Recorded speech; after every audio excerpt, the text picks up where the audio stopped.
Mengaku diancam geng motor, penyebab Linda teman Vina Cirebon sembunyi 8 tahun.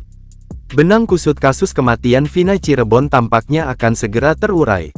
Setelah Pegi alias Pekong, tersangka utama kasus pembunuhan berencana, ditangkap jajaran Polda Jabar, kini muncul sosok Linda. Perempuan ini adalah saksi kunci dalam kasus pembunuhan Vina dan pacarnya Egi oleh geng motor Cirebon. Linda pulalah yang kerasukan arwah Vina sehingga kasus tersebut terbongkar. Perempuan yang menghilang selama 8 tahun, sejak kasus tersebut diungkap tahun 2016 lalu, baru muncul di media sosial yakni TikTok @nuansa.luna.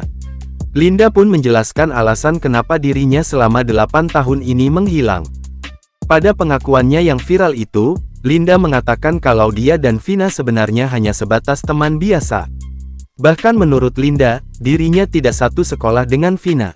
Ia juga mengaku bahwa pada saat kejadian dirinya sedang tidak ada di Cirebon karena sedang PKL. Diakui sosok Linda itu, ia sama sekali tidak mengenal sosok Egi atau Pegi Setiawan. Sebab menurut dia, semasa hidupnya Vina tak pernah bercerita soal Egi. Menurut Linda, sejak penangkapan 8 pelaku, dirinya sudah tak bisa hidup tenang di Cirebon. Linda diteror hingga nyawanya terancam. Saya hilang 8 tahun karena nyawa saya terancam, saya diteror di FB, dulu kan zamannya FB ya belum ada TikTok. Saya sampai diungsikan keluar pulau sama keluarga saya kak, selama 2 tahun, tulis Linda lagi. Diakui Linda, dirinya pun baru berani pulang ke Cirebon setelah kasus itu sudah tak lagi jadi perbincangan.